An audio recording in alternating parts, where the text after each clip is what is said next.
Yo, what's up, guys? It's Tuna, Elesshar, and Grimro here for the second edition of the BlastCast. This is pretty much a softcore and the Blaster podcast. So yeah, welcome, boys. Like to I'd let Elesshar and Grimro say hello as well. What's up, boys? How are you today? Hello. Yo, what up? Feeling pretty good. Pretty good. A little bit worried, but pretty good. Same. Yeah, we just got the patch notes hitting yesterday, and Elesshar and I sort of went off them last night.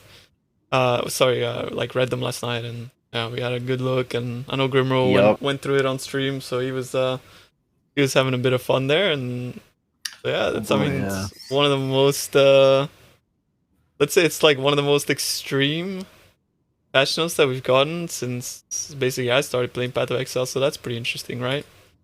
Actually crazy. Yep. It's wild. Yeah, it's definitely on the more extreme side for sure. I don't think there's really anything to compare it to in the history of the game quite like it. Yeah. So yeah, what a time to play. I guess definitely. It's a point in history, right? Like if you overcome the patch 3.15 nerfs and powered through, it's a badge of honor. Especially after like already sort of last league's nerfs, right? Which were already sort of it wasn't like nerfs like to build specifically, but it was more like let's curb the game down to being not so like degenerate, like daily farming, competitive content type thing, which I understand for the longevity of the, for the long-term health of the game, because I don't know about you guys, but for me it always ended up being like, yeah, make a build and progress to 100% daily and then just do that all league, because why would you do anything else, right? Like you're just dropping like 5 exalts per map worth of stuff, so like yeah. I understand that nerfs, like, but on top of like all the compiling nerfs that we got this league, I don't know what your thoughts are about that, like how you feel like it's gonna go forward and sort of stuff. I think if we were to compare the two patches, strictly speaking endgame, and I guess kind of like the ultimate, like, softcore overload juice, kind of play style, I actually believe 3.14 was actually a bigger nerf to that kind of play style. Yeah. With Vast Power, Explodey, and Delirium and Delve, and all the crafting getting slammed, that was definitely the patch which hit the top 1%, all the high end kind of things like that. This patch, in terms of the end game, is pretty tame, with the exception of Ashling. A lot of the crit nerfs and a lot of the support gem stuff can be pretty much fully mitigated at the very top end. Yeah. It's really this one's kind of bringing the rest of the game balance, it seems to be in line. In my opinion. What do you think, Ellie? Yeah, I think that people that are just started the game, or like they're not really experienced, are gonna struggle a lot, like progressing. The early game got really nerfed, and the craft is still okay. I looked at Path of Exile, and you can still craft most items. Maybe not as good, or like maybe they cost a little bit more, but it's still like doable. So like in the end game, it's still fine. You're only losing damage from the support gems and stuff, right? Yeah. But in the early game, I don't know, it feels kind of scuffed.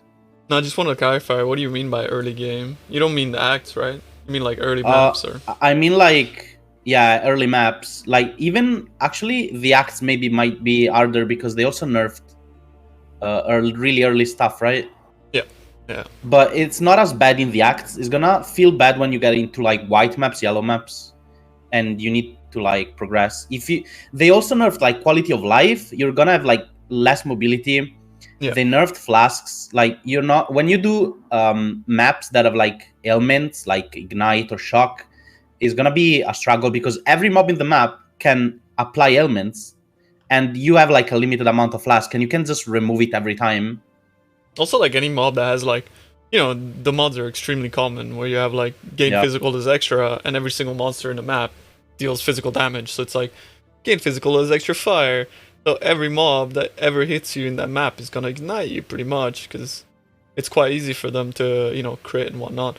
I feel to some regard it's gonna be like more important to have like immunity to crits, which luckily can be mitigated with pantheons as well. Which is nice, but at the same time, I feel like it's gonna be like, I think like I'm okay with like ignite and that sort of stuff, but freezes are the one thing that's like, Man, like, are we gonna see Dream Fragment be like 20 exiles on League Star? Like, I think they obviously want not, to push you into using the Aquamarine Flask more to like but that's reduce only the effect reduction. of freeze. Yeah, reduce Yeah. effect. Or the automatic flasks, which basically means you're gonna be losing, like a flask use. You're not gonna be able to use that if you don't trigger it. I assume, right? I know what you mean, and I kind of was looking at Steel Mage's chat quite a lot, and he was really freaking out about it. Yeah. I actually decided to go ahead and test my League Starter in T16 maps with no flasks outside of a life flask on to just see how bad it was going to be. Yeah. And for the most part, Shock and Ignite, they're fine with the exception of some bosses like, Elder Guardians. The Ignite Elder Guardian is pretty rough. He's disgusting. Yeah, it's really hard with the Ignite. But the real big one is Freeze, like you said. But honestly, I think, with the 1 second freeze immunity and the auto trigger when you're frozen, I honestly think it's going to be fine, personally. Having actually played with no flasks, it's really not a big a deal, in my opinion, overall. It's mainly strong boxes that scares me, right? In that regard. Yeah, but you only get frozen once with a strong box, right? That's true, yeah. That's true. Curses are a different matter, though. That is a very big deal. Curses are going to be rough. Yeah, Curses are rough until you have Headhunter. Once you have Headhunter, they're fine. Okay, dude. Literally, hardly anyone gets HH. Yeah, that shit is like Headhunter forehead. Okay, dude. Also, usually the ailments are a problem earlier, and later on are not as much of a problem. Yeah. Like usually when I get to like endgame and I have enough damage, I drop Shock and Ignite and only keep Freeze, because if you have enough damage that you can like clear everything in one shot, it's really hard to die from Shock and Ignites. Yeah. So like it's gonna be a struggle when you like get early into the maps. I mean, it's not gonna be as much of a problem later on, because usually you drop some ailment immunity to get even more damage on flasks. Yeah. Now we don't have the flasks, but yeah. Personally, I've never, like, in the past, unless I was playing like an Elementus like I did last league or whatever, like anytime I League started, I've actually never really cared too much for ailments, obviously aside for, getting freeze immune on a flask and warding, and then the rest I would just go for unique. So like in terms of like Ignite and Shock on softcore, I've never really cared about those anyways. Although like there's the fringe case, like Grim said, like doing the Guardian that ignites you is just absolutely horrible. Those ignites just basically one-shot you in like half a second. Yeah, that's pretty bad there, and you would swap out a flask. But yeah, I mean, aside from warding and heat, I don't think it's that big of a deal. But I can obviously see the concern that Steel Mage had, because Steel Mage obviously plays hardcore, so in hardcore, getting shocked, taking 50% increased damage, that doesn't mean that you're gonna waste a portal. That means that you're gonna waste 30 hours of your life. Like, holy moly, dude. Yeah, this is from the perspective of softcore. On hardcore, it's definitely harder not having element immunity.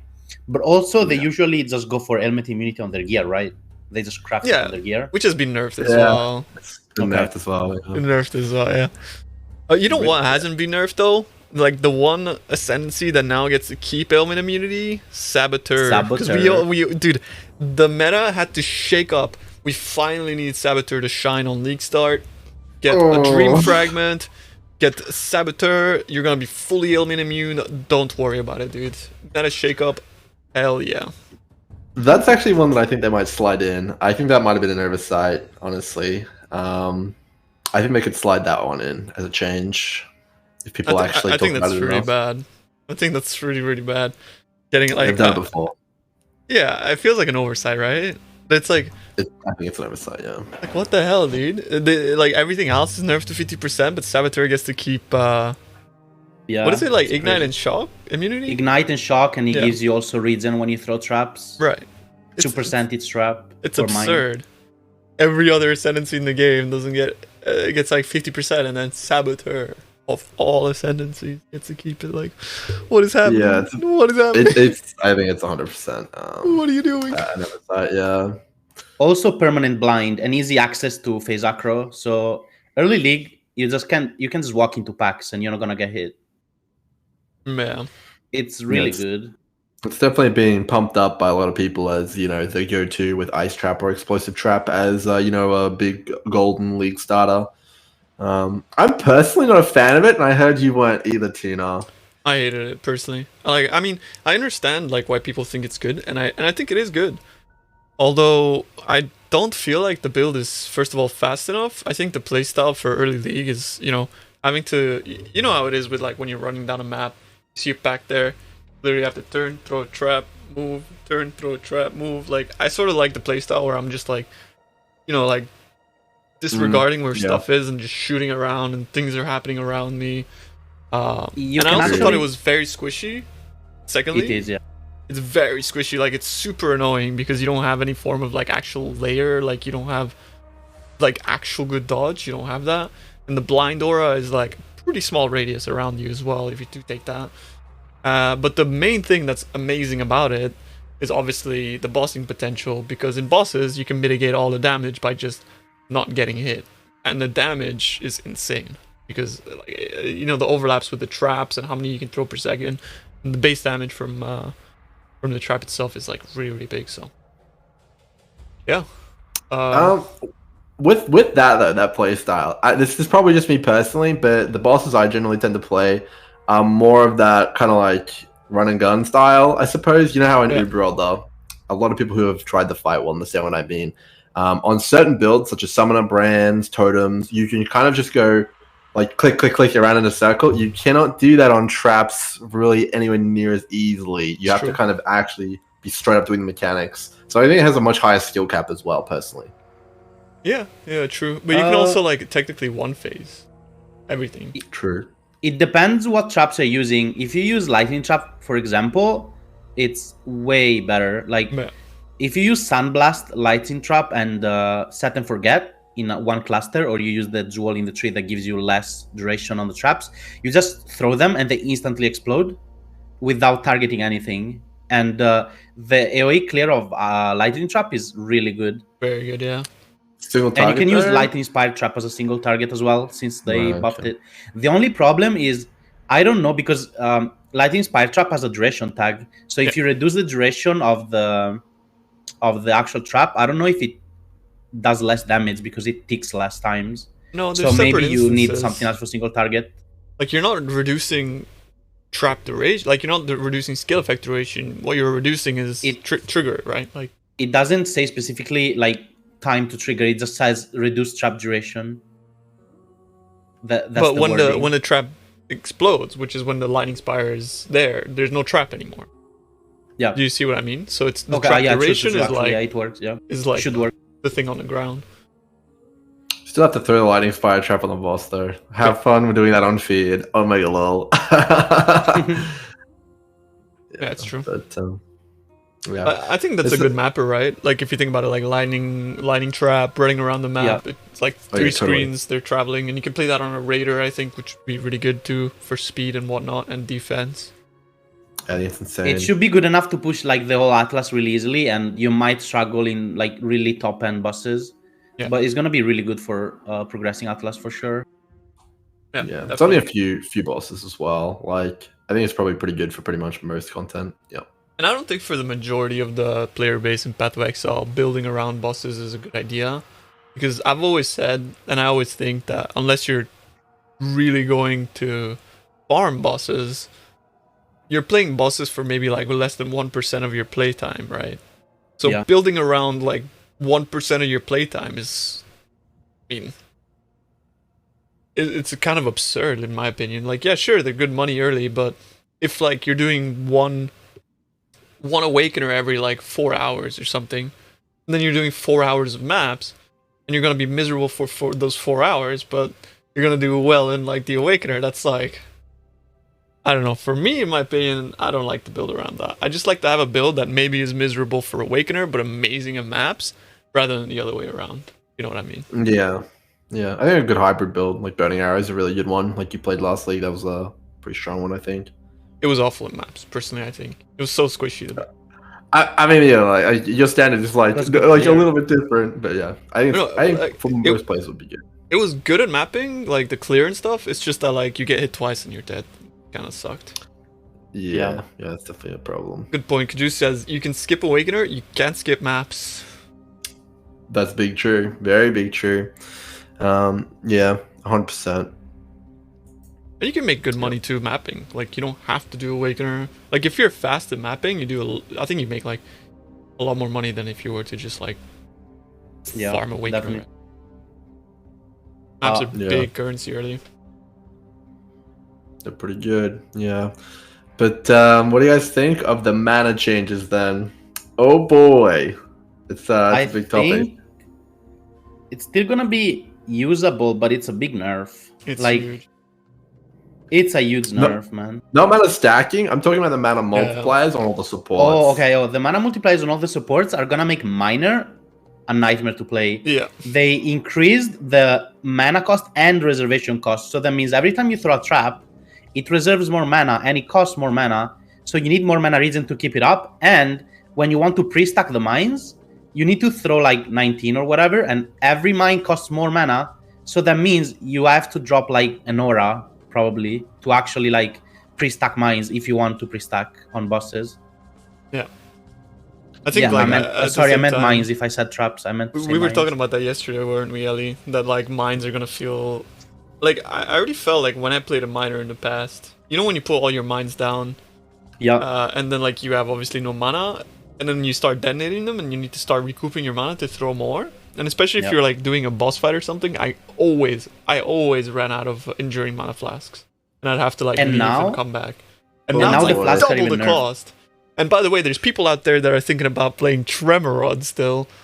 My condolences. But with Tremorod, your mana doesn't even come back until the second detonation occurs. So you're gonna be there like running around like no mana the entire time. Like, do not play Tremorod, boys. Do not do it to yourself. Tremorod's definitely rough if you don't invest into mana or something. I think you're gonna be forced into investing into regen. Go on, Grim. Sorry for the interruption. I just think, I mean, you mentioned it there. The Enduring Mana Flask, honestly, is one of the biggest nerfs, in my opinion, on the whole patch notes for most, like, a lot of builds. Like, it's kind of the go-to, right? And it's getting absolutely hammered by over half of the mana it normally regenerates. So it's like crazy. I think it's going from like 200 to 92 or something like that. Which is like, if you're already having issues on minor with mana, and you're running out of enduring, now how are you going to do it? You know what I mean? It's pretty rough, especially on brands as well. Brands is not going to be a huge problem for the mana. The brands problem is they nerfed a lot of quality of life because they reduced the duration of the Swift brand. So every time you cast a brand, you have to walk to the next pack and recast it instead of just running and just spamming recall. And you could link it to Second Wind and enhance and power and have it like up pretty much every second. You would just spam it and just run through the map and just recall every time. Now you have to cast every pack, for example, on Stormbrand. But like Pena's brand didn't really have this problem because you need to kind of recast it every time anyway. Yeah. And but you also get 2 brands at a time with Pena's brand. But on Stormbrand, like they nerfed a lot of the quality of life. And they also nerfed a lot of the damage.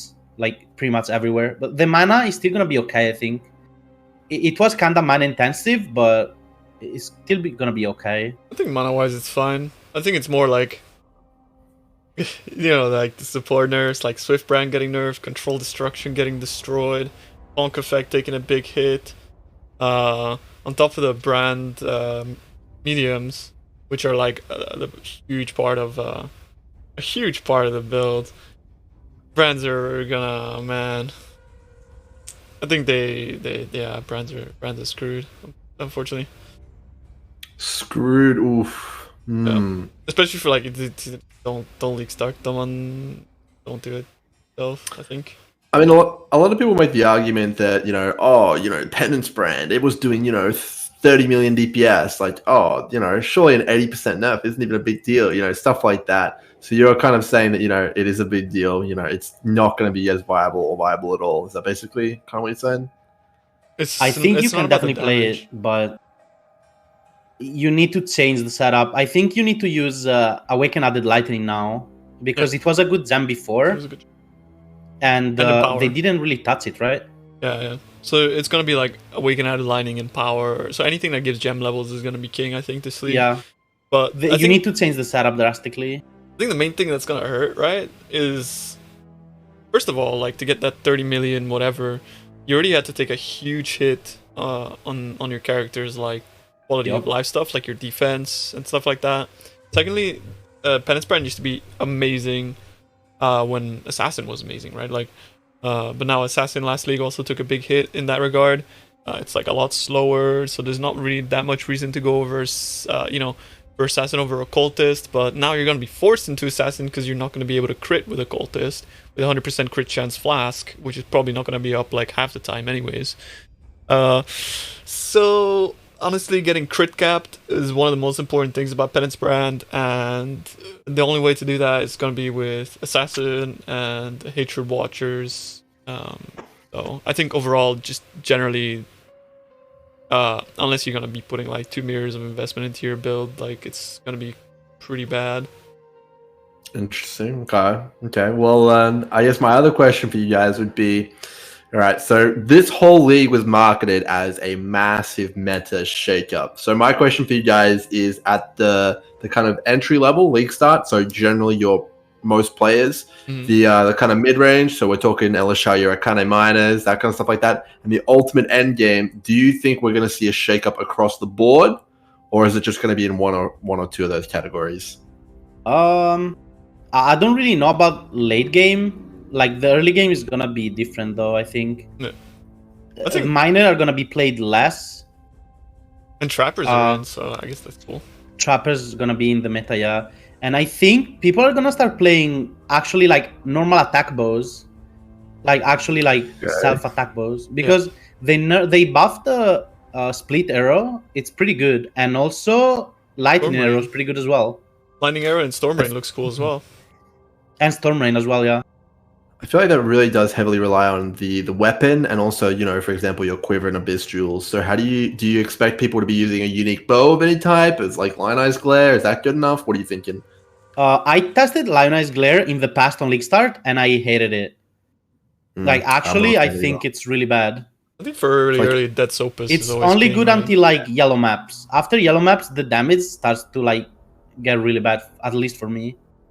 It's pretty much Opus or bust for me, at least. You either go Opus or big brain idea. You go for the Doomfletch Prism and you scale Flat Fizz.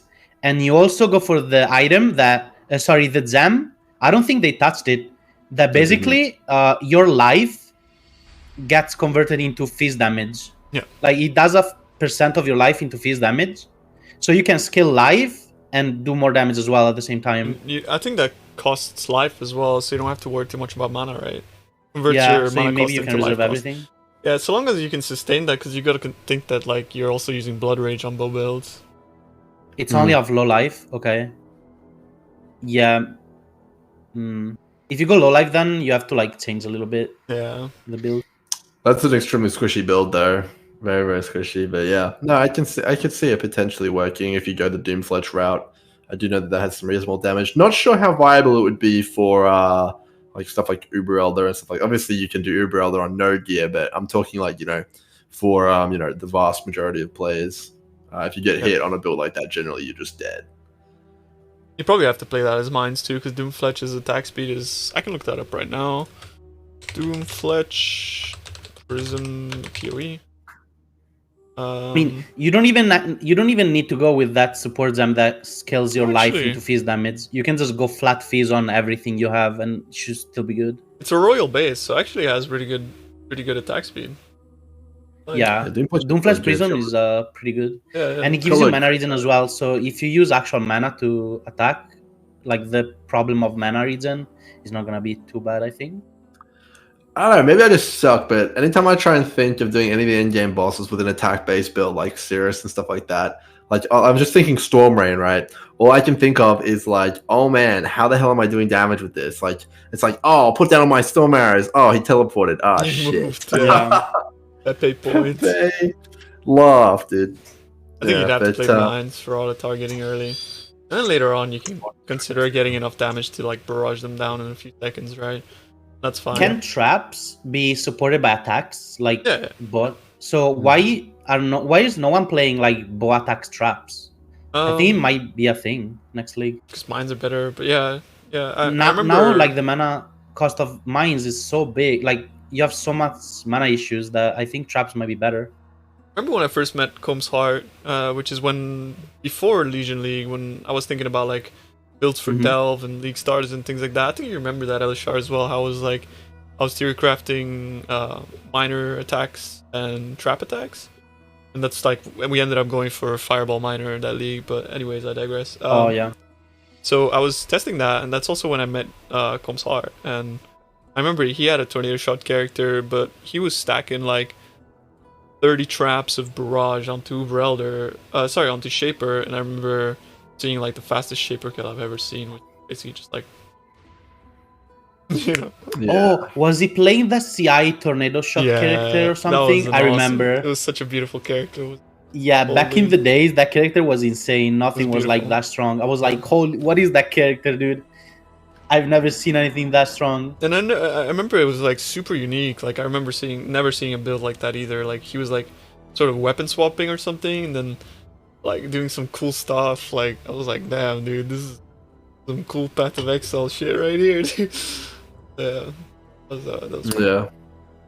Okay, that's interesting. So I definitely think we're going to see a shakeup then on the kind of lower end side of things of league starts. But what about Bladeful Blade Blast? And people saying ED Contagion. Everyone's saying that's going to be good. What do you guys reckon of that? I personally think Bladeful Blade Blast has a shot. ED Contagion is probably a little low for a lot of the end game, in my opinion, though. I think so too.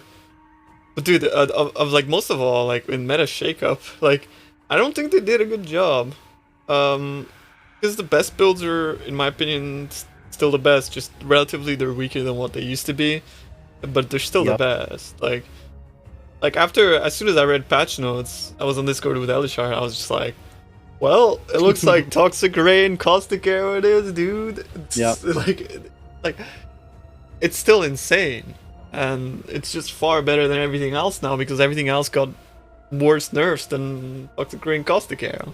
Which, by the way, I'm gonna make a build guide for that tomorrow. Hang in there, boys.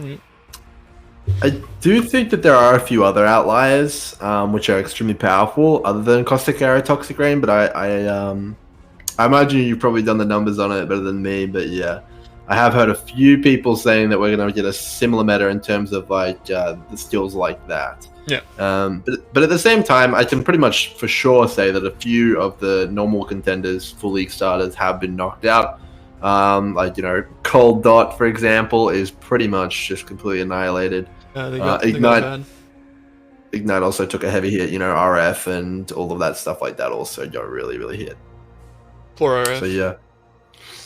On the mid-range, though, this is kind of speaking like what players are kind of moving towards after the League Star, right? The cool build, like I'm talking like your old school Heist, Blade Vortex, stuff like that. You know, what do you guys think there's going to be? Can you think of any? Like, I mean, I'm just sitting here going, of course, I'll make Tornado Shot again. Classic. What do you guys got on your minds as your kind of second builds? Because I know both of you guys probably would have gravitated more towards Brands, probably as your second build, right? I want to play Elemental Hit because I feel like this league, the more multipliers are taking such a big hit that rather than scaling more multipliers, what I want to do is scale gem levels, and Elemental Hit is just perfect for that. And that is also why I want to start with Toxic Rain, because Toxic Rain is something that you just scale with gem levels. So if you're scaling gem levels and every gem is getting 10% more, like every level is getting 10% more, you don't need these like more multipliers, and the rest of your skill gems can be more like quality of life stuff, right? Like, you know, like the new focus ballista stuff, or you know, that sort of stuff, like stuff that like modifies how the skill gem works, rather than having to like strictly rely on like more multipliers from links. Yeah. Funnily enough, I actually saw the barrage. The barrage support didn't really take much of a hit, so that's another one fairly hit, because that was one of their biggest multipliers. It's kind of ridiculous that it's probably still going to be doing like 15 million DPS or something like that.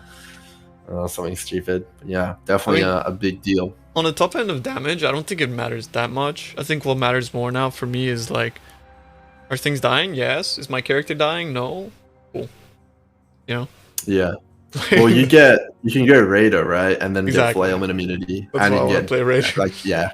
Acro phase acro. It's going to be crazy. Cap dodge. Especially I think people are ignoring this completely. People have completely forgotten that the league mechanic's a thing, but it's a potentially kind of infinitely scaling league mechanic to some extent. Well, not infinite, but you get to pick your own difficulty, so there is going to be a bit of demand for having a pretty good build. So yeah, I think. What do you mean by that though? Just because I'd also like to know, like, what do you mean you get to pick your own? So basically, in maps, there's these remnants, which essentially have like modifiers like 100% increased quantity of items dropped by monsters and stuff like that. Where when you blow them up strategically, it makes the entire encounter. So think Legion drop, that much more, and you can stack them. However, the downside is they have incredible, penalties like penetration, immunity to fizz, etc. Now that's not too exciting because I imagine there's gonna be like 4 or 5 in maps maximum. I think we saw about 4 or 5 in the trailer, in fact. That's already potentially 500% increased quantity of the encounter, which is a lot. But the real reason this is exciting is the logbooks, in my opinion, which could have, anywhere between, 15 or 20 of them. And when you start stacking all those together, that could get pretty exciting and be quite difficult and fun to clear through. That's true. Yeah, I'd really like to see those logbooks be, like, surprise me in regards to, like, how good they are and stuff. Like, honestly, because from what it looked like in maps, I don't want to be a negative Nancy, but they looked really underwhelming to me. Specifically because, like, the main thing that they were dropping, at least in the trailer, I know it's probably going to be, like, a really, like, either acts or early maps where, like, there's no quant and stuff like that. But they were mainly just dropping the currency to then use with the vendors. And the vendors themselves were just selling, like, floor rares. Like, things that I can just pick up off the floor. So it was sort of like... Yeah, I do agree. But I think, it all remains to be seen. I think that they're probably going to be a little bit more exciting than we're expecting. I don't expect it just... Yeah, I'm hoping too, man. But I think that there could be quite a lot of good stuff to have. And, of course, we're getting 4 new bosses as well. And even if the lead mechanic sucks, we have Ritual and Delirium on the map device. So it's Ritual 2.0 and Delirium 7.0 or whatever. Yeah, and 17 new skill gems as well, of course. By the way, you were saying that it might scale infinitely, or like it might be hard because of the mods on the maps and on the mobs from the league mechanic. And I hope they introduce like really hard content that it's hard to clear, because then like we actually have a reason to make good characters. And the characters that we did last league from Project Ultimatum, they were pretty much invulnerable, didn't get touched at all. Actually, they got buffed.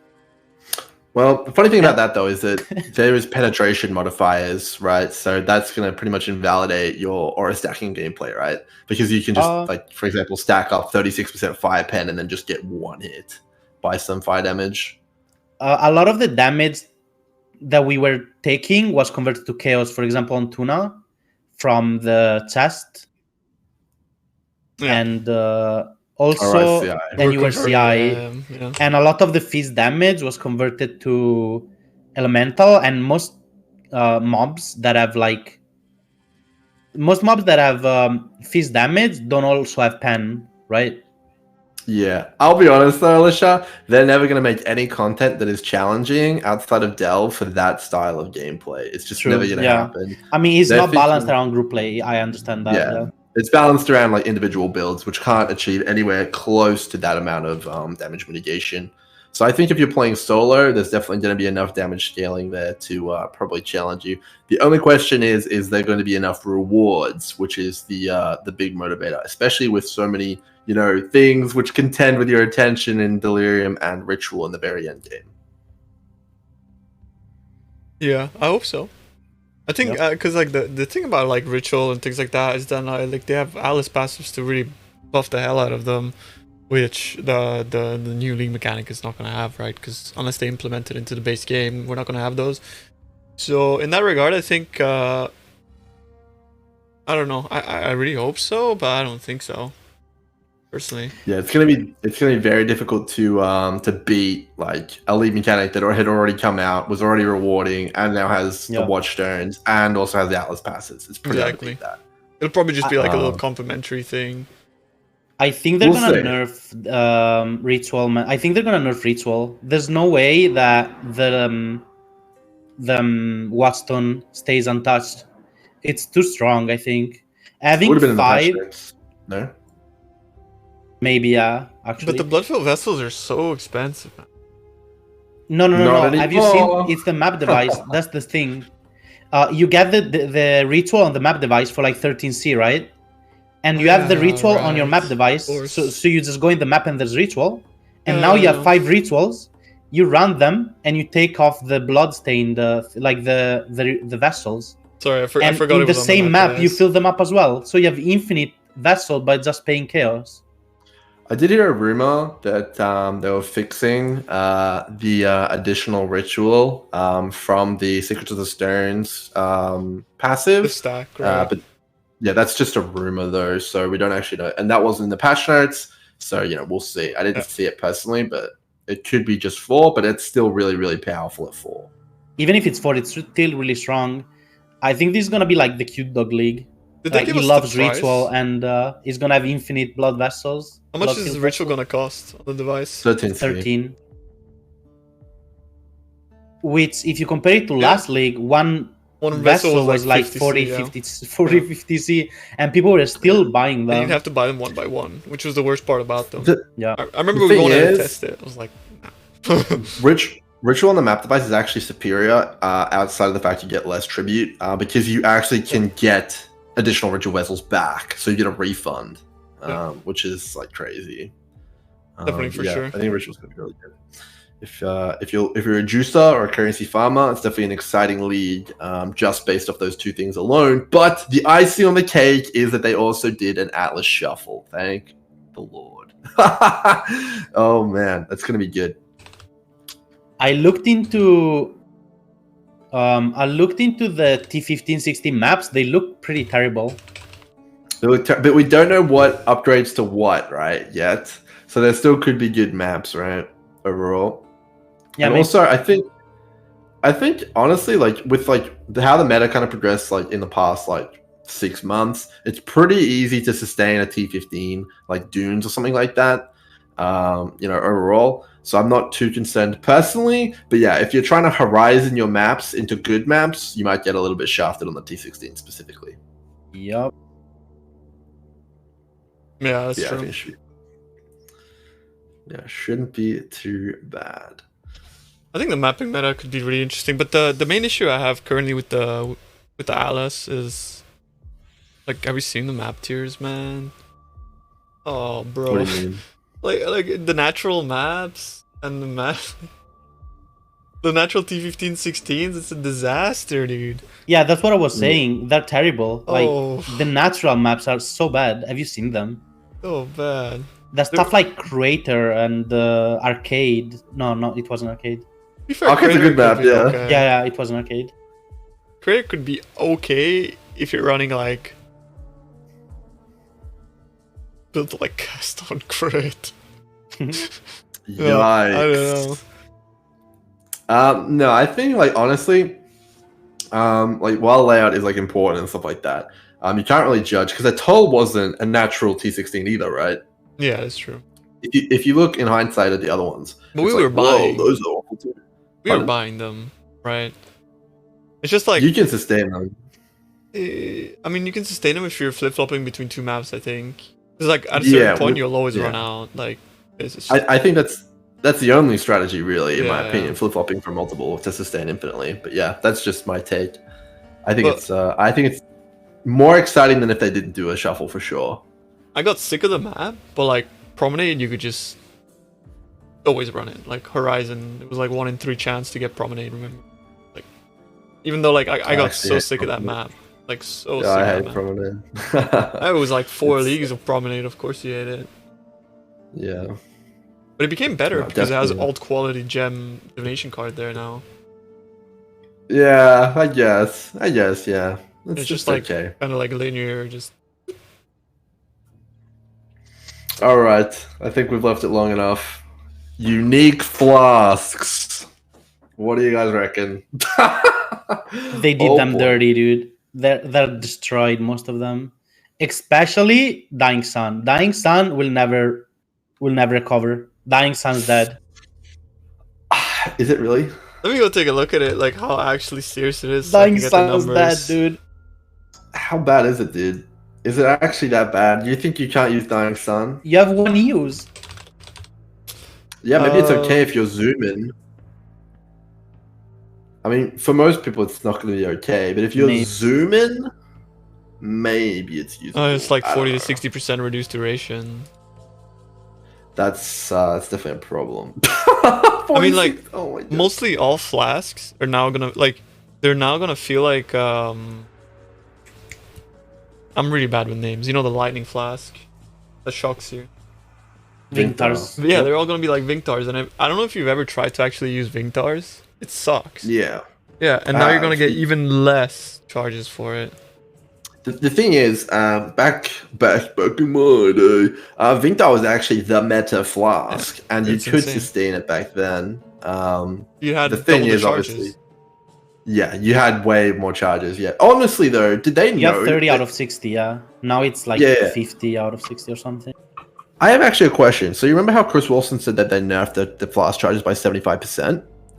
I don't actually think that was nowhere in the patch notes. There's nowhere that says monsters give you 75% less flask charges anywhere. Like, can you guys see that? That's actually Right, a good point. control that.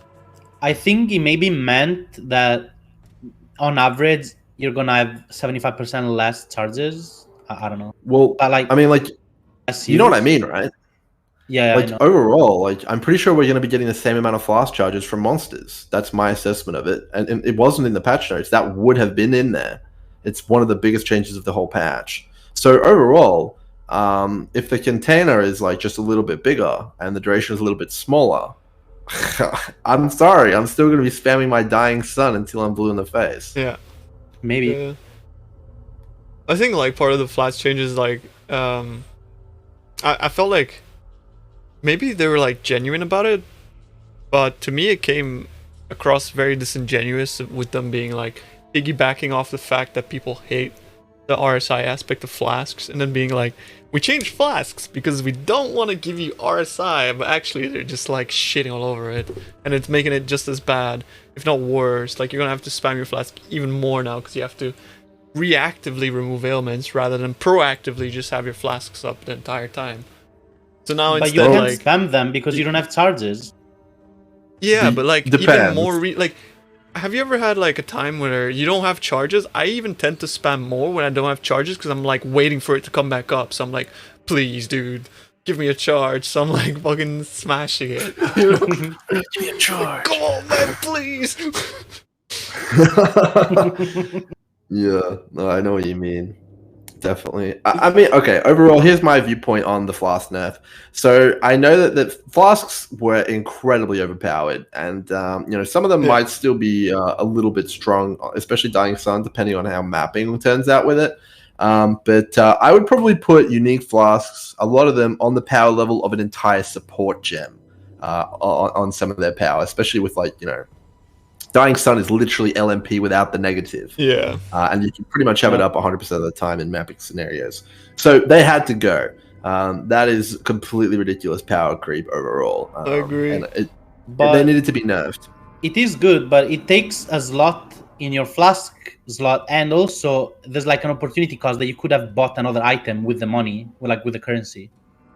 That's not relevant though, because the problem which GGG seems to be facing is damage inflation and power creep, and the reason Overall, that's okay, a problem yeah.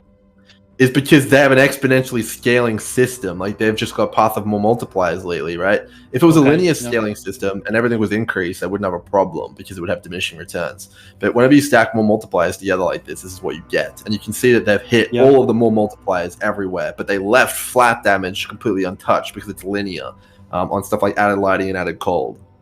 I think it's disingenuous to call it a rework though, and it's like literally the same thing but worse. Like, I would have personally even been okay with like, I didn't think this through so much, so this might come across like maybe as like a bit dumb, but even like a 60 to 70% nerf, but instead of making them like charges like flasks with uses, just make them like charms and like Diablo. You just put them in the slot and they just have a passive, like a passive buff, you know? Like, I mean, honestly, I'm not a fan of how they reworked them either. I find the currencies kind of weird. I'm never going to use an Enkindling on personally. I don't know about you guys. And also, I'm probably just going to be pianoing my flasks exactly the same way as I was, in 3.14. Same. I probably won't even go to the trouble of using the macro thing that they've implemented. Yeah, Maybe I'll use it for probably free. not. Yeah. I don't know. You definitely still want to spam flasks, but sometimes you're gonna end up with no charges and not enough flasks, and no generation, and you're gonna be stuck with just the ailment on you. How often I do you just don't- actually look at your flasks though, as a Path Never. of Exile player? Yeah, so you're just gonna Never. be doing it passively, just even if you have no flasks, you're still gonna be there Yeah. And then the only time you're gonna notice it is if your Quicksilver is down and your character's slow, which is what it's felt like in the past as well. Yeah. The thing is with Quicksilver, right? Let's assume that the monsters still give you the same amount of flask charges, and they haven't actually nerfed them. Bro, the Quicksilver is almost identical to the way it is now. I think it has a few extra charges it now consumes, but you're still gonna have that shit up 100% of the time. Yeah, it's just adrenaline that got 20% movement speed reduction. Yeah, which is, it is what Some it is. people were saying that you get 1 charge every 4 mobs you kill. I mean, where's the source though, right? It wasn't in I the don't patch notes.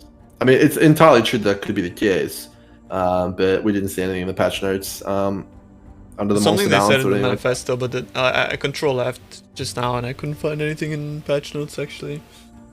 Yeah, they could have backtracked that. I don't know. We'll see when we play. The proof will be in the pudding. But if it's not in the patch notes, I assume that it's not changing. That's my my stance, at least. Yeah.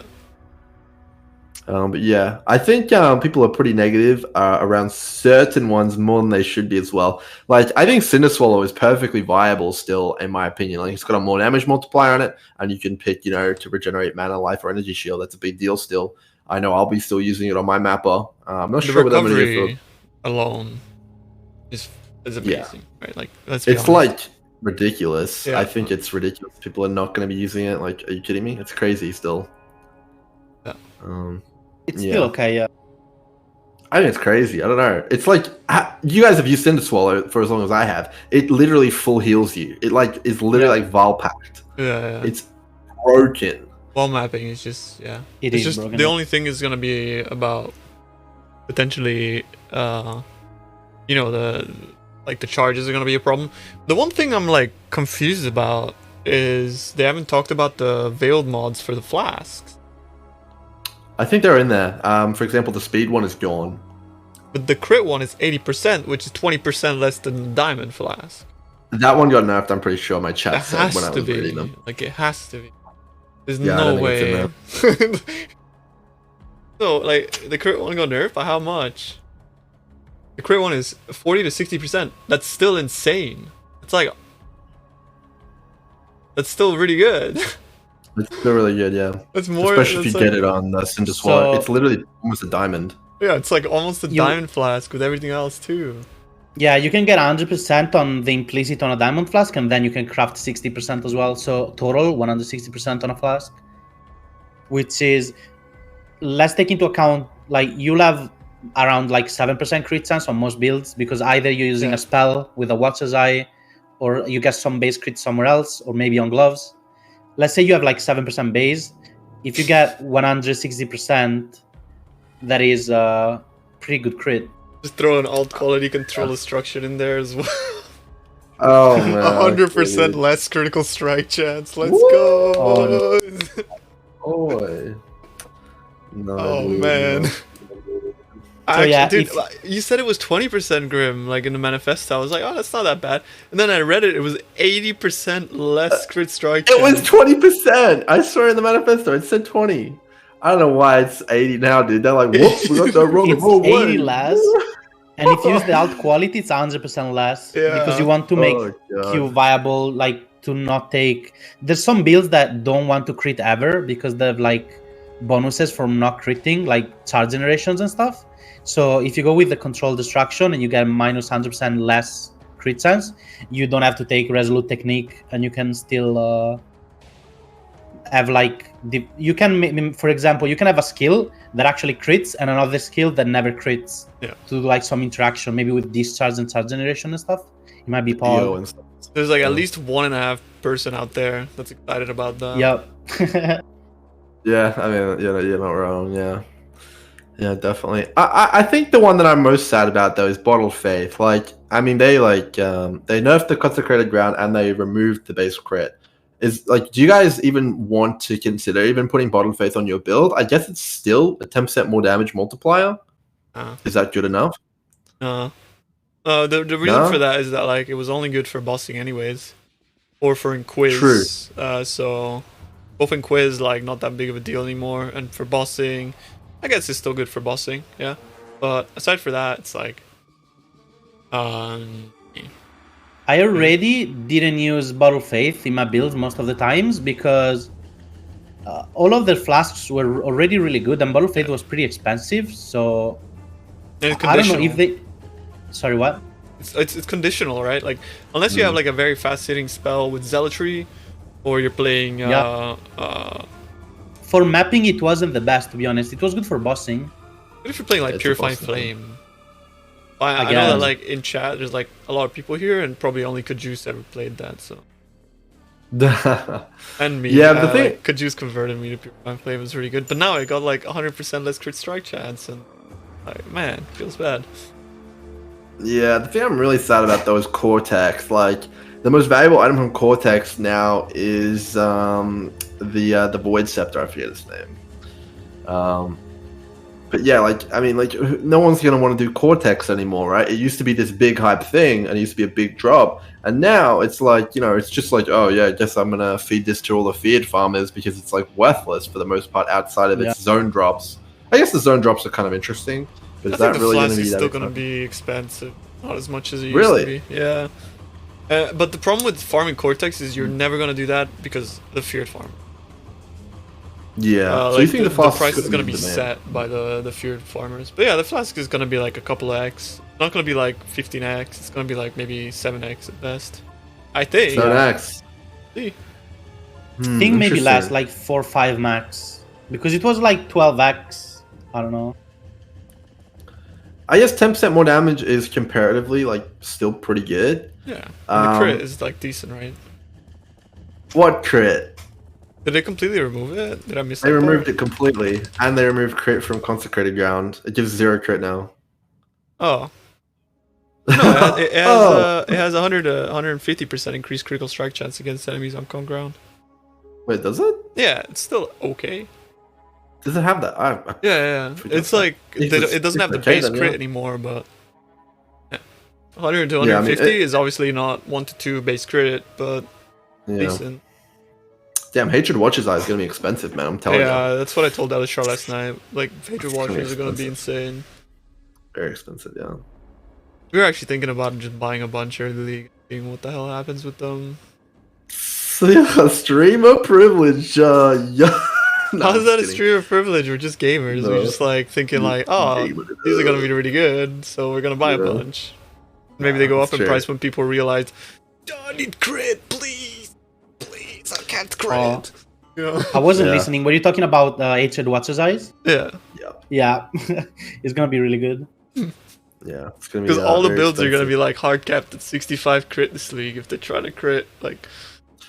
Yeah, I think Elemental Hit's probably gonna be the go-to, you know, kind of mid-tier Zoom build. Probably that would be my guess. It's pretty much untouched for the most part. Yeah, outside the Diamond Flask nerfs, but honestly, you could probably even go EO on that build. I'm not even joking. It's got enough damage. I think maybe like unique gloves with crit sense corruptions are gonna make like a big comeback. People used to craft rare gloves with like a nerf calling and stuff. Maybe now people will pick up more crit sense on the implicits on the gloves. Honestly, here's a High Templar. Right, they're just insane. Here's a High Templar. They're really good, yeah. Yeah, they're really just better. Percent life, res. Yeah. Like it's got everything, and then you can get like flammability. No, you can't get flammability. You can get elemental weakness. Really weak. Base crit.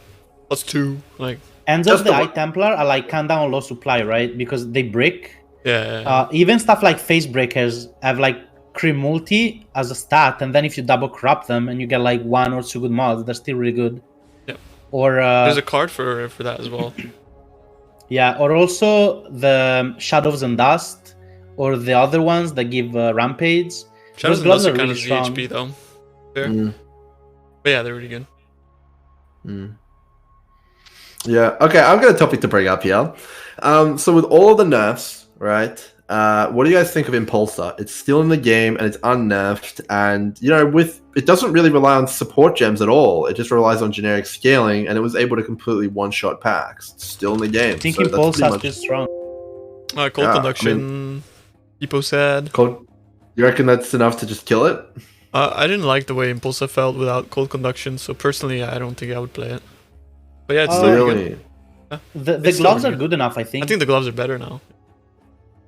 If you use the gloves that proliferate on corpses, Chant, yeah. it's no. Ascendancy they're not- gentle touch. Sorry. No. I was talking about the Synth ones. synthesized gloves that make you proliferate on Impulsa. Oh, yeah, sure. Actually, So you actually chain with it. Storm It's skiffs, not bad, yeah.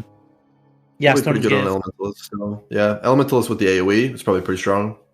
Like I played that character two True. leagues when we did the race, Tuna. Yeah, The last two yeah. races, I played Elementalist Stormbrand with Impulsa and Storm's Gift, and it felt really good mapping.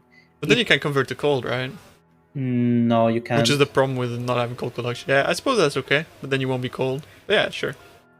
That's still good. Stormbrand or Megalol. It got Neutrum Orbit. Alright, be Stormbrand. Nah, maybe it's okay still. We'll see. I think it should be okay. I think we should forget explode. Forget Explode. Oof, that's a big ask, Tina. I think we're at that point though. They're trying to make us forget it. Yeah, well, I mean that just leaves bows, right? Like, there's nothing else which does the massive generic AOE because now We gotta Cock is gone as well. We gotta get back to Herald of Ice scaling. Yo, Herald of Ice or actually, Herald of Ash scaling.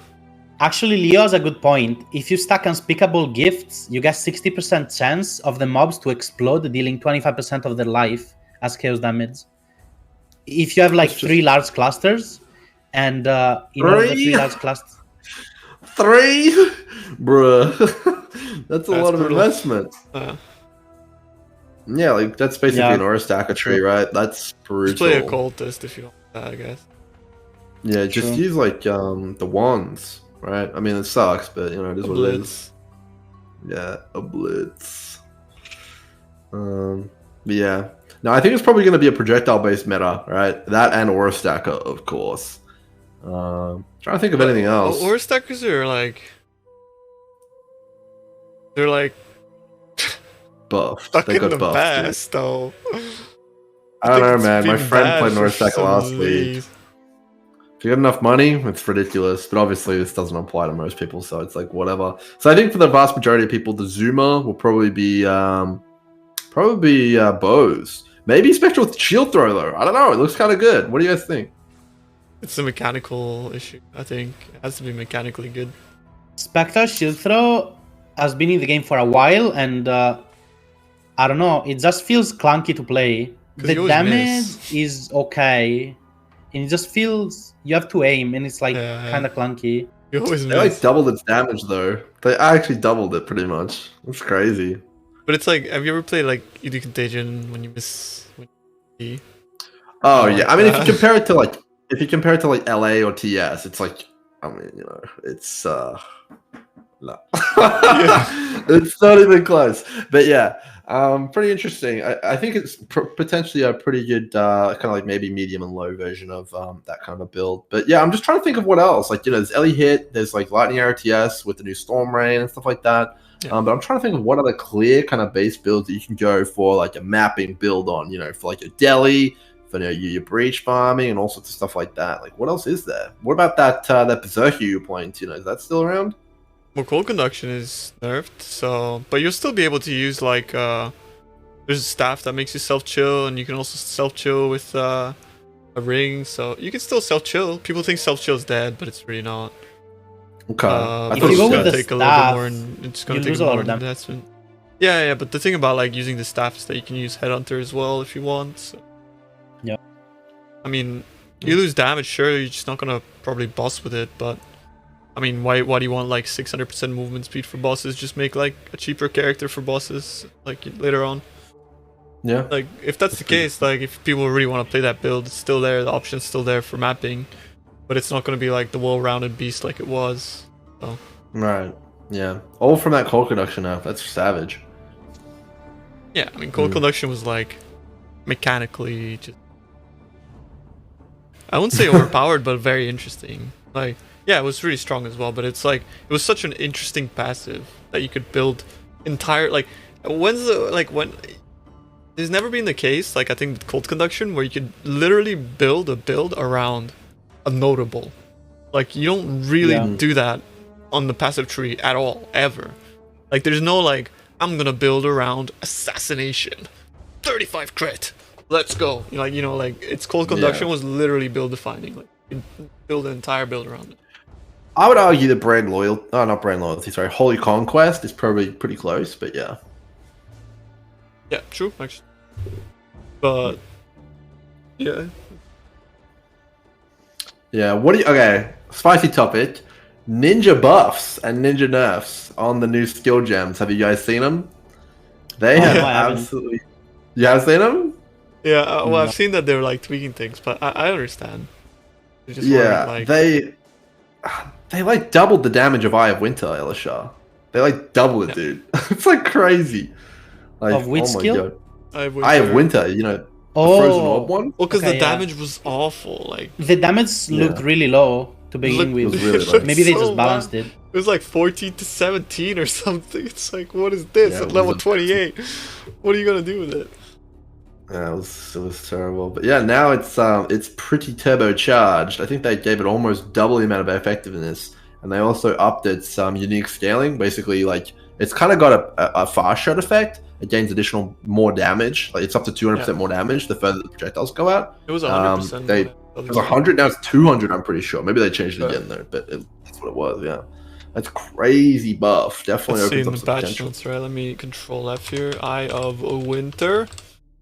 It shouldn't be. The gem info will be on the announcement page, I think.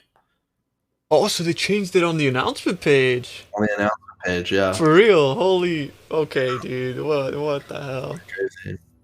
Yeah. The thing about the announcement page is that it's like not something that you keep checking up on, right?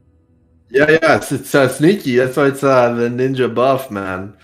But yeah. Damn, I'd have to go look through these again. I think they're releasing the official gem info, unlocking it all in today, or like in a few hours. I would say, or like 4 or 5 hours from now.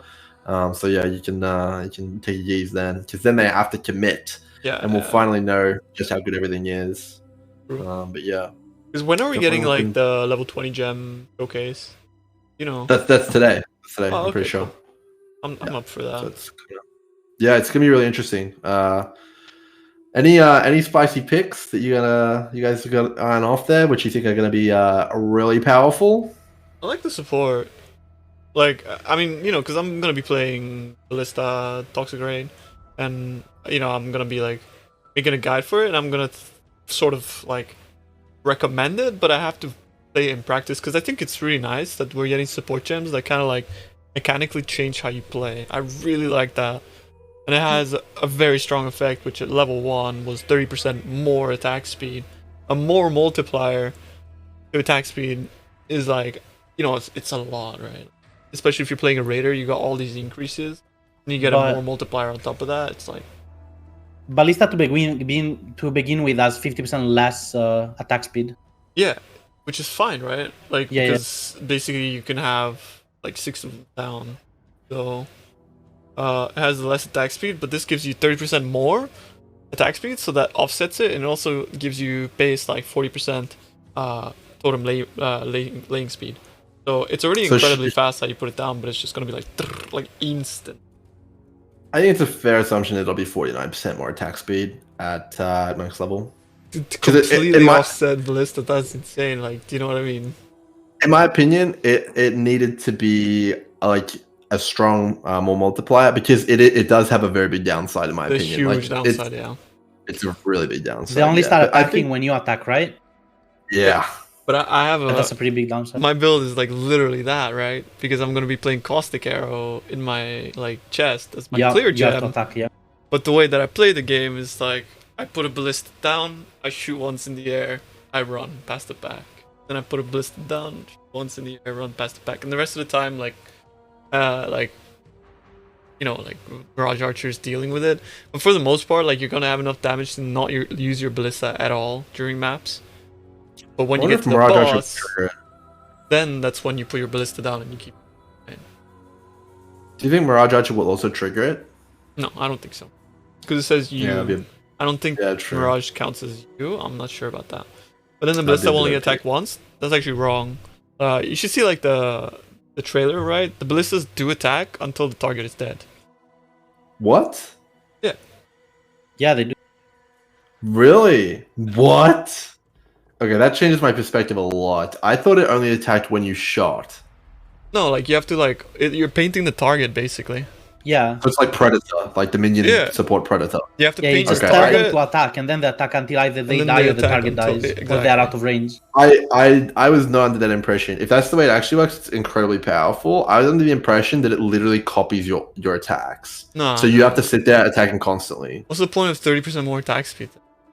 I know, that was my point. I was like, this is dog shit. Like, No, like, it doesn't only fire when you fire. Like, if you guys looked at honestly, if you look at the trailer, you see, he shoots, and if he doesn't hit a target, they fire once. But then when he shoots at the target, the ballistas just go bah, bah, bah, bah, bah, bah, bah, until it dies.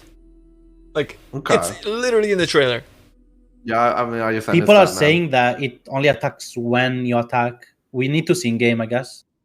That would make absolutely no sense. But yeah, anyways, yeah. we're gonna see, and that's gonna be part of the fun. Because if you're playing a ballista build, and you're scaling attack speed with it, which is what the gem does, what's the point? Like, it makes no sense. But yeah, essentially, I'm almost certain that's how it works. It'll be interesting to see, because it is a 49% more multiplier, most likely. So that's like, in running your games category, extreme downside. Like, more downside than brutality. And brutality says no elemental, so it's like pretty big downside. Yeah. So, Or maybe you know what they wanted to do? With the more attack speed buff, they want your ballistas to keep up with your actual attack speed, so that every time you attack, they attack as well. Maybe that's what they want to do. Yeah, it remains to be seen. But I think need to see if it works the way that Tuna said, it's broken, obviously. Yeah. But if it doesn't, I think it's just dead on arrival. Personally, that's my opinion. But yeah. Yeah, no, I agree with that. I'm not trying to white knight this skill gem. It's just that I was excited about it because that's how it looked to me. Yeah, hopefully it works the way you said, because that's a big buff to ballistas. Yeah, exactly. What about you, Elesshar? Any spicy favorites, or are you gonna stick with the old meta? No, I just looked at the trailer again. I don't know. Maybe I can change scene for a second. They're attacking even when he's not attacking. Yeah. Yeah, they keep shooting. Yeah, he misses 2 attacks and the ballistas are still attacking. Yeah, they keep shooting. They just pick the target. Put sound on, he explains. I mean, the video is like all you have to explain, right? Chris is clear. Just like when he was clear about the 70 skill gems, right? Bro. I mean, we never know. We never know. We'll have to see him practice, boys. It doesn't matter. Yeah. I mean, that's something that could easily be changed in between now and launch. Like, I mean, for example, the helix, they basically just straight up said that, hey, this footage is not correct. So, we have no idea. So we have to try to practice, and I think that's going to be interesting to play. It could either be like a huge pog moment or a huge either way, I like the fact that they're introducing skill gems that do this kind of stuff, like literally modify how you play. So yeah.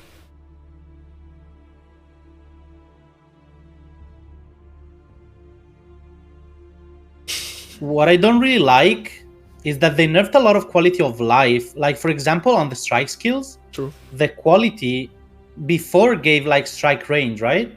Now they give just damage. In a lot of skills, they did like really small quality of life nerfs that don't really matter too much. But don't they want more diversity and like more quality of life? I felt like they just wanted, like, the way their game is going, they want to nerf the damage so we interact more with the mechanics, right? Yeah. And if they keep nerfing quality of life, I don't think that's good for the game. Like, I understand nerfing the damage, but they shouldn't nerf quality of life. For example, they want us to dodge mechanics, right? from bosses and stuff, but they nerf the amount of times that we can use mobility skills. True. I don't understand the change. I know that they want to nerf our ability to clear maps that fast, but nerfing the mobility skills that you also need on boss fights, I think is wrong. Yeah. And also like things like introducing Spectral helix, in my opinion, which is like amazing of a skill gem, but it doesn't follow you. Like there's all these like small things in PoE that are like, why are you making the mechanics feel bad? Like I think I would just love to see them focus more on mechanics and less on numerical things.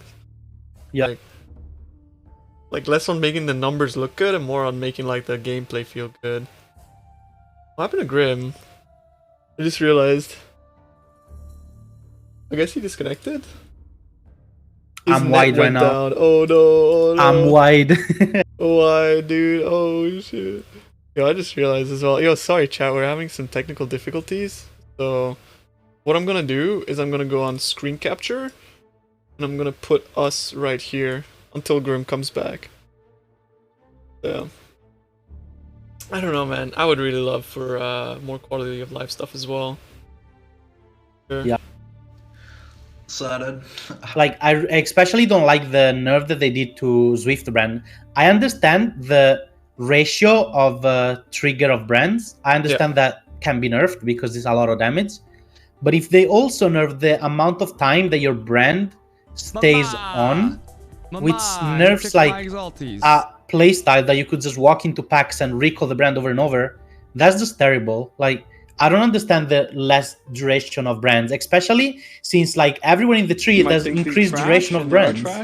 Like what is the point of even picking brand duration if they're gonna just reduce it by 65% less? Dodge the slam and the gargle. I don't even know what the gargle on is, dude. I'm back. What is the gargle on, dude? Sorry, Australian internet. So good. Hell yeah, dude. What I miss. Sounds like brands.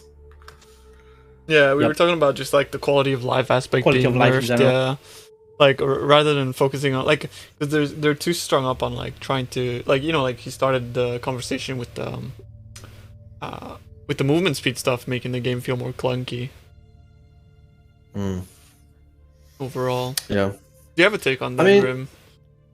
Clunky is not the word I would use, right? I'm from an era where I was shield charging around as my main movement skill, man. So that shit was mega clunk. Yeah, but you were playing BV Tri-Herald Elementalist and had like a bright peak with no. 400%. This is before then, dude. This is an Okay. Harbinger League. When I was playing shield charge EK Nova, man. I'm used to this. Fair enough. This is still buttery smooth by my standard, but I can totally see how people, you know, kind of go from, you know, the amount of movement speed that we had to this, and they're like, it sucks. But honestly, I think once you get used to it, I did a few maps on my old TS character without even using a Quicksilver, like none. And on Raider, I know you still have the onslaught and stuff like that. It feels fine. Yeah, Raider's You're not fine. gonna have any issues. That's what I It's tested not gonna yesterday be a as big well. deal. I was playing a Trapper and I tried not pressing my movement speed flask, and I was just like, yeah, guys, I'm not playing this. I'm not playing this, dude. And then I went on the Raider and I was just like, hey, there it is, dude. There it is. If you're a Zoomer, you need to play Raider. But I mean, as we mentioned earlier, like most of the mapping skills are pretty much bow based, from what I can tell so far. True. Yeah. Maybe a few others pop up, but we'll have to see. We'll have to see, man. Did Elesshar tell us what his pick of the 19 are, or is the old meta? What do you mean? Like old meta. what I want to league start with? No. Which one do you think looks most cool of the 19? All right. Oh, the new gems. Yeah. The one that shoots projectiles and there's like arrows stuck to the floor and they do lightning. Like Storm Rain. Yeah. that one. Yeah. Storm Rain. It's an interesting That one, yeah, it looks like a spicy one, dude. I think that has a lot of potential to be, kind of a cool mapper. I don't think it's going to dethrone Lightning Arrow or Tornado Shot or Ice Shot, but it definitely looks like it's got a lot of single target potential and a lot of kind of meme hybrid potential. You know, it's kind of like a skill that can do both. It just looks really good, like mechanically. Yeah. Like there's many ways you can scale. You can increase the amount of arrows that you throw, so like you get more overlaps. You can just scale the damage. Like we don't know exactly how to scale it now, but I think there's just good interactions definitely later on. Yeah, we don't even see the ult qualities yet either. There could be some insane ult qualities in the pipeline, which is pretty exciting. I think for me at least, I don't know. A lot of it does really depend on the numbers tomorrow to really see what you can get excited about, because that really decides what's viable and what's not. But I don't know. After they buffed the Eye of Winter, I'm kind of interested in it, man. I don't know. Maybe some like Eye of Winter decent. Like mines or totems, like, you know, just thinking of like that amount of projectiles on your screen. Give them more pierce, just flying it everywhere. Bit of projectile speed, pretty good base damage. I don't know. Could be good. Yeah. I think mines or traps could be really good with those for sure. I think like I would, if it has actual good damage, I would prefer playing that over ice trap, because it actually has like, you know, that clear that's not static, right? Because that's the thing I didn't like too much about ice trap, is that you throw it and it's static. But Eye of Winter is like, you know, it just spreads out. This projectile shooting, like it's sort of chasing enemies because traps will target a pack. So I think in regard of mapping, it's gonna be much better. And like if the skill gem is actually good, then you're playing Ice Trap, you're scaling the same things as you're scaling Eye of Winter, so give that a shot as well. You know, probably gonna be good. A tip that I have for league starting: whenever you reach like a high enough level that you can buy skill gems, just weapon swap and pull like 6 skill gems that are similar to what you're playing in your offhand to level all of them. Yeah, level so all like, so you can test them if out. Your skill ends up being shit, you can just out swap and put another skill in. Exactly. One time I played Miner and they just reworked or something, and I played like 6 different skills and I just swapped them all in, like depending of. It's all generic. Like I was damage. just testing all of them. Like even if you're playing like Fireball Miner, you don't actually spec into fire damage, or like because your mine's specking into generic percent increase. I bought like generic Kree multi-duos with dual wielding and elemental damage. Yeah. So like regardless of what skill I picked, I would just get the bonus from the dual. Yeah. And I was just out swapping skills depending on what I wanted to do. Okay. Yeah, that sounds good. So what do you guys want to do? Is there any topics we didn't cover in the big fat balance patch notes that you guys really wanted to talk about before we get into some league start discussion about what everyone's going to be doing? The Q&A was like a dissertation, so we probably missed a lot, but I think we can move on because otherwise we'll be here until tomorrow. Yeah. Alright, so they didn't show too much about uniques actually, Flo. Like that's something I'm really interested in, actually seeing the new uniques. I would love to see some impactful uniques, man. What did we see so far? We saw something that gives you Battle Mage, which is actually a little bit more interesting than it was before, because, you know, obviously damage is kind of harder to come by. Yeah. I like that it's on a helmet for sure. Gives Battle Mage. Battle Mage is really good. Yeah. What was the downside? It's like you can't crit or something, right? Yeah, you can't crit. Is that it? It only had 2 stats. So Control Destruction! Control Destruction is easy! But like, I feel like Control Destruction without EO is trolling, right? Because it was either always like, in Path of Exile, it was either always like you get... EO is 40% more, right? Or 30% more. Either way, you get EO or you're critting. And so if you're not EO or you're critting, it's like, what are you doing? No, you're Battle Mage, dude. That's what you're doing. But you give up the helmet as well, right? No, you're not Battle Mage. You're trolling. That's what you're doing. True. Because you could be Battle What Mage. What if you go physical though? Physical? Yeah, I mean, then you're not critting. With brutality or something. Then you go Brutality or Megalol. I suppose you could do that. Yeah. I know it got nerfed a lot, but if you go physical, you don't need EO, and Battle Mage still works, right? Yeah. True. With like, I mean, yeah. You could go it. You could definitely go it. I mean, it could be good with like, I don't know, Fizz Poison, like attack poison. We don't actually know how many uniques we're getting. They haven't told us. And there's 4 new bosses, bruh. There's at least 2 uniques on each of those, right? Surely. Yeah, for sure. So it's a lot of uniques. Maybe they don't want to reveal them. They don't always reveal uniques, right? They want us to like find them. Over time. Yeah, I mean, if there's even one like Hate Forge, man, even one, Tuna can make another video trashing it. Pog. I wasn't trashing it. It was like, honestly, I'm sorry. Like, people actually didn't like me for that video, but I don't know, man. I'm so bad at YouTube. I don't get views, so sometimes when I make like a little bit of a bait title, and people get so mad even because they don't watch the video. And you look at the analytics, it's like people have watched this for a minute, and the video is like 10 minutes long, and you explain like that you actually just don't like it, but the title is like a little bit of a bait, right? Like, cause like YouTube, you either bait a little bit or you don't get views. Yeah, essentially, like I was just saying that I didn't like them because it was too build restrictive. I mean, memes aside, it's basically like, what is it called, like Schrodinger's box or whatever Schrodinger's cat. Like, we don't know. There could be the next headhunter in the next league. I mean, you can spam Copium all you want at that. But it's possible. They might have it in there. We don't know. So, yeah. It's going to be interesting to see what the new monsters drop. From the whole 8-Forge bonanza, I was thinking that this league I'm going to buy like a couple of like all the new uniques and just keep them. Yeah. In case, like, because 8-Forge was like 5C at the start of the league, dude. So just buy a couple of every unique and then like see what happens, and if they end up being like one alch, whatever, right? Then you just have a bunch of one alch unique. So yeah. Oh yeah. One nerf that like sneaked by a lot of people. Have you guys seen that they removed the 30% accuracy on Abyss duels? Accuracy stacking builds are dead. Actually dead. That was like one line. They sneak it in. It was just completely totems, right? nerfs the build. Pretty much totems. Yeah, accuracy stacking ballistas, right? Yeah, so it's like 4 dudes, but you know, it sucks for those 4 dudes. There was actually a lot of people playing it on this there league. was.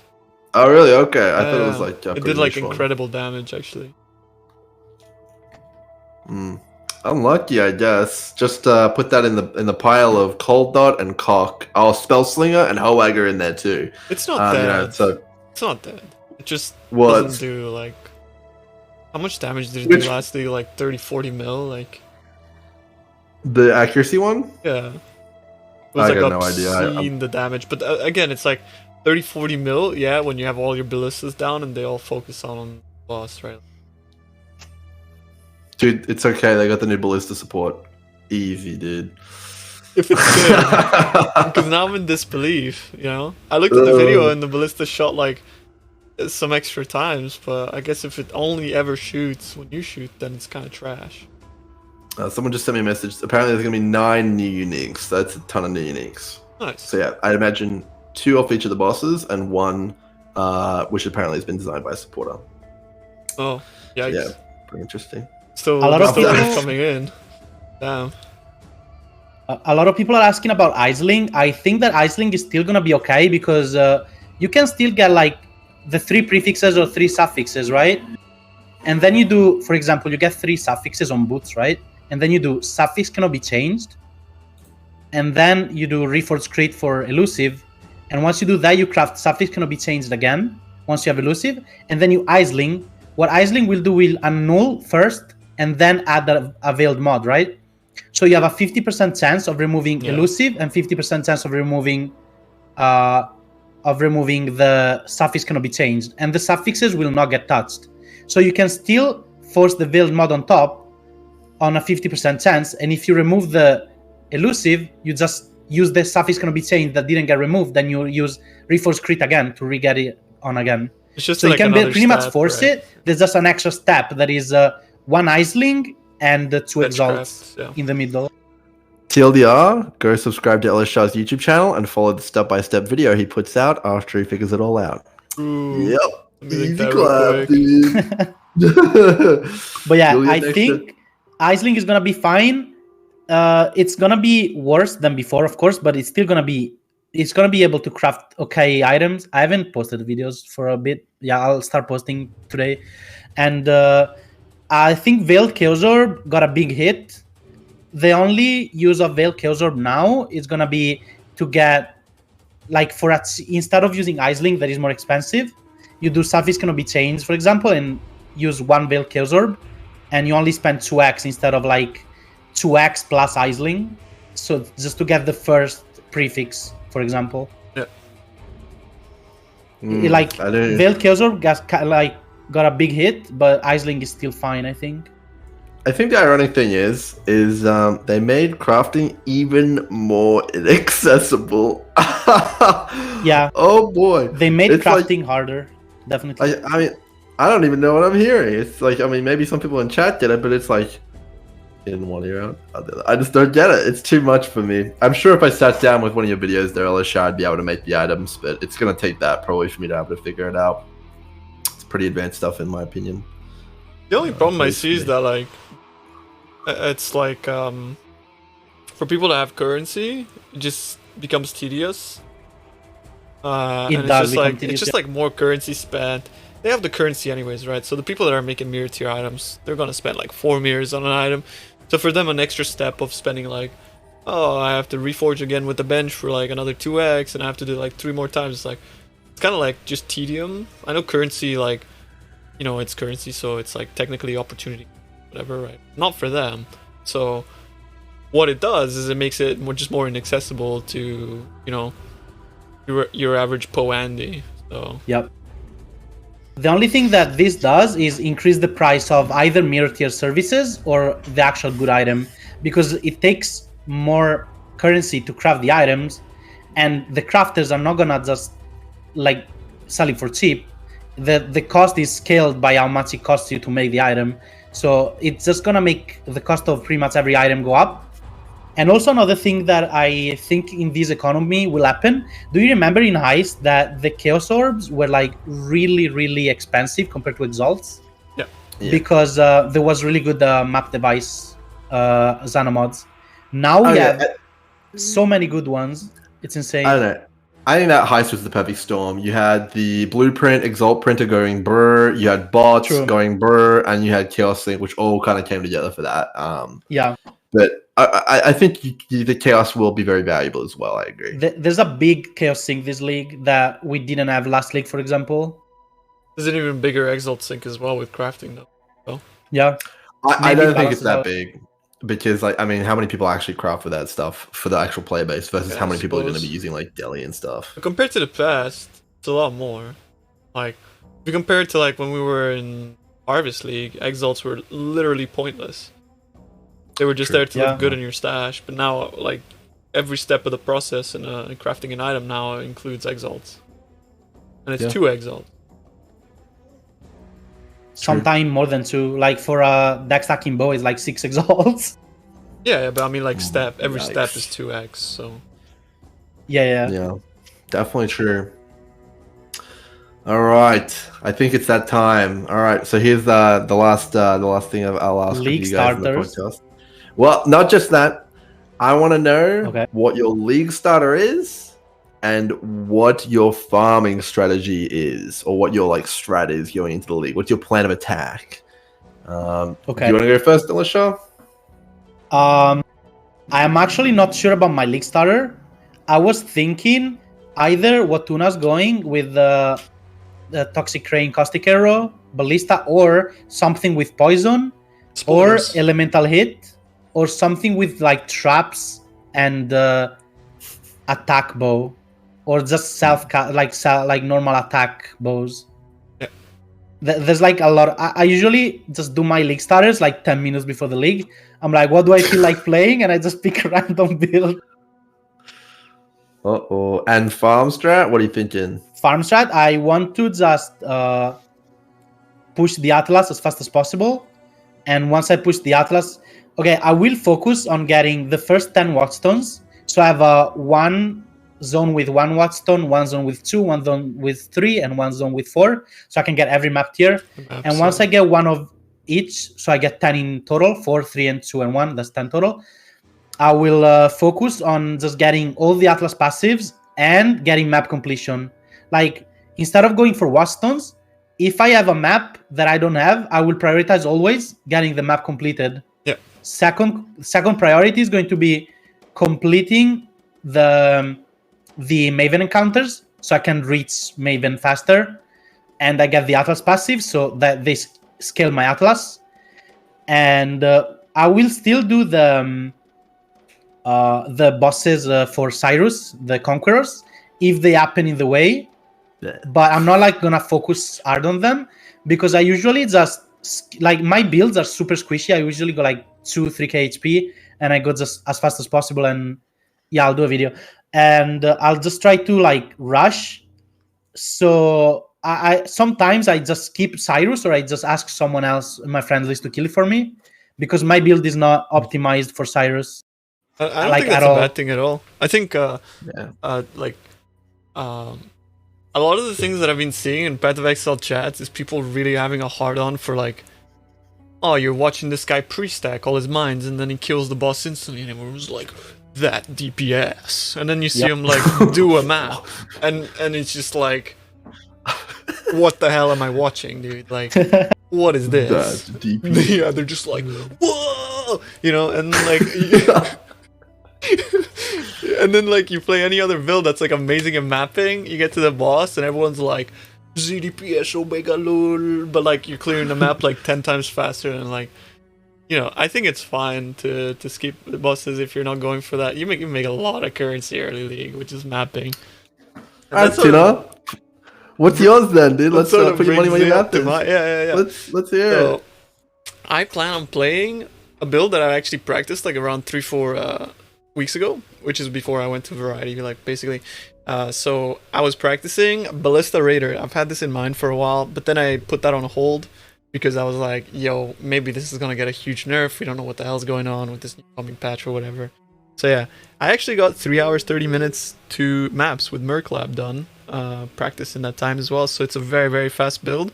It kind of sucks until you get your labs going, and it's gonna be a bit slower because you don't get the 50% onslaught effect now as the first lap. You get it as the second lap, so it's going to be a little bit slower early on, but yeah, it's going to be really good. And yeah, I plan to play Toxic Rain in the Ballistas and Caustic Arrow on a self-attack Mirage Archer setup. So basically 2 6 links or 2 5 links to start or whatever, and the plan is to do maps as fast as possible. I don't really think I'll be planning so this is something that I'm going to be like playing reactively, right? It depends on how good the league mechanic is in higher tiers. But if the league mechanic is not that actually that much better in higher tier maps, I'm probably going to opt in for staying in low tier maps early so I can make currency faster. Because basically I'm going to get to the farming stage faster if I do low tier maps. To get enough watchstones to fill up all regions except for one, so I can sustain and run that region over and over again. Pick a nice, pick a nice layout or something and just farm the hell out of that for like 1 or 2 days, and then progress the rest of the Atlas, right? And then go to red tiers a little bit after, because I think like I'm playing with Elesshar, so I would like to basically be able to push Elesshar to be doing like the higher tier content faster. And if I'm in low tier maps, my build is not going to be quite as needy, right? But I'm still going to be able to make a lot of currency doing that. So I think it's a good way to go about that. And I actually made a video a couple of days ago, so here's the video. I'm going to link it in chat, and those are like basically the league start strategies that I sort of like I live by in terms of what I believe is like steps that you should take on early league to maximize your currency. So I'll post it a couple more times. There it is. And that goes more in depth into what I'll be doing, but less in depth about like the build, because it was more generic and it was pretty patch notes and stuff. So yeah, that's about it. So yeah, Toxic Rain, Caustic Arrow, Ballista Raider. It's gonna be fast. It's gonna be pretty slippery because cap dodge. Gonna have good damage. They didn't nerf it too much. And I'll be putting a build guide up for that tomorrow, actually Oh, scheduled for tomorrow afternoon. So there it is. So off to Grimro. I already know what Grimro's going. Yeah, I mean, a lot of people do. So I don't know. Original plan was to do some sort of a ballista as well. But that fell flat because apparently Inquisitor can't start his ballistas very well. Who knew? Spellcasters aren't very good with attacks. Yeah, so we're doing a Necromancer league start again. But it's very powerful. Trust me. And the idea is to get this copium. The idea is to get this super rare staff on day one. Apparently there was 50 of them last league on day one. I'm absolutely sure I'm going to be one of the people who get it. For sure. For sure. Copium. I mean, last thing you got the HH on like day 2 anyway, so there was probably even less. So last thing I was playing with Elesshar there, so I think you'll be fine. Yeah, but you're still gonna be playing with us, just not grouping. Yeah. If you need a cheeky little loan, you know, I'm not gonna be needing upgrades in tier 1 maps. Oh, okay, we'll have to see, dude. Only 17% interest per hour. I got my Italian mafia here. They're gonna be flying over to Australia if we have a problem, alright, so. Honestly, I would take that 17% interest, but we'll have to see how it goes. I don't know how rare it's gonna be. But I have a contingency plan. And I'm able to farm Shaper on cold carrying golems if everything goes to shit, basically. Yep. But please don't buy my item. I need that item. And the farming, I'm going to be farming Shaper and Elder Guardians because, you know, everyone's going to want the Watchstones for Deli, Ritual, and all sorts of stuff like that. And, you know, it's just really good money. So I'm going to be farming those until I can re-roll into a Ellie hit Raider or something like that. And do the league mechanic and start juicing. Actually, that's the plan for me too. Since I'll be like league starting with Raider, we roll into Ellie hit Raider a little bit after. Scale gem levels, Empower. Empower is gonna be the most hard scale gem in the. Empower is gonna be expensive. It's gonna be like they nerfed it a lot. 67 exalts or something. They nerfed the drop rate from all the gems and stuff, from divination cards and stuff. You can only get it by actually leveling it. What even is Ellie hit Raider, man? Like, what are they doing? Like, I mean, it's ailment immune. It's bows, so it didn't really get hit that hard. Oh my god! And it's the fastest ascendancy, so it doesn't care about the nerf to the speed. Like, it does insane damage too. Yeah, oh my god, it's a good, man. But yeah, I think a lot of people will be playing Ellie hit. Yeah. Yeah. There it is, boys. That is it. There it is. Is that what we want to end it on, or you guys got any more final thoughts? Final thoughts. Yeah, a lot of people probably spam copium at me, but I'm actually like, you know, pretty excited to like try the league. I think it's gonna be fun. I think they've brought in some end game juice. Thank you. In the form of Deli and Ritual. There's gonna be a lot of fun to be had with that. You know, I think Simulacrum is actually gonna be pretty in demand because I think Aura Stack is gonna be pretty meta. So yeah, I think there's gonna be a pretty cool economy around the end game this time instead of what we had last time. I'm excited by Delhi because, you know, the top right region, right? I forget what it's called. I'm so bad with names. I actually have regard. The top right region where you get like an insane amount of splinters, right? From Delhi. And now you're going to be able to farm Delhi. And so it's going to be really pog, actually. Ejoris, right? So you're going to be farming Ejoris with Delhi. And I think that's going to be really like a cool farming sort of like cycle, right? The thing I really like about Delhi, actually, is that it's kind of like a scoreboard. You know, you can get like a full simulacrum. Yeah. And even more if you're in a group. That's true. Almost like a leaderboard, right?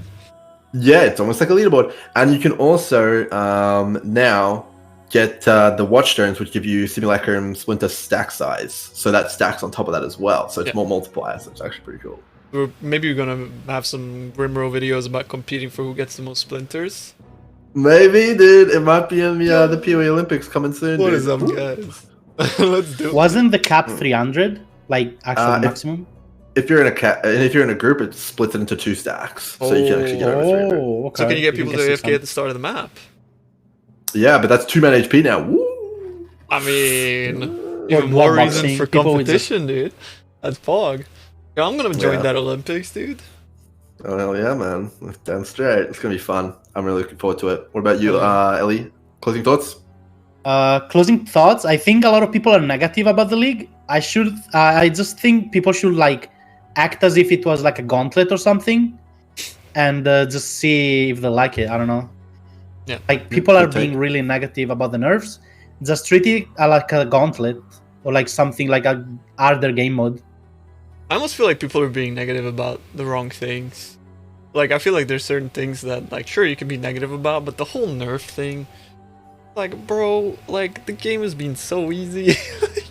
Like, I know it's, like, maybe I'm, like, elitist or whatever, but, like, as soon as you make some upgrades to your build, every build steamrolls the game. Like, even if you're, like, a casual, right? But, like, I mean, maybe I'm out of touch, and I'm sorry about that. Like, if I am out of touch, I do apologize, but I overall think that, like, the nerfs part, it's kind of like whatever, but I do feel like there is some merit to maybe being negative about, like Elesshar said earlier, quality of life being nerfed and things feeling a little bit more Yeah. clunky. I'm fine with the damage, but the quality of life or like utility, it feels like just bad to play. Or maybe like the Flask thing, like I'm really like, it's not a rework, it's just like, why, like, feels worse. But I mean, we might be pleasantly surprised by the enkindling orbs or whatever, like if they trigger when they're full, you know, like, and maybe you'll be able to like always have like almost full charges and give you 100% uptime without having to press buttons. That would be like, that would be so cool. So unless you're like on bosses, we'll have to see. Yeah, I don't know. I think Path of Exile is a great game as a base game already. The league mechanic is sort of like always just a bonus, and it's going to be fun regardless for the first few weeks. It's just about how fun will it be in the long term. That'll be essentially the proving factor about how good the league is. That's all I think about it. Hell yeah, dude. All right.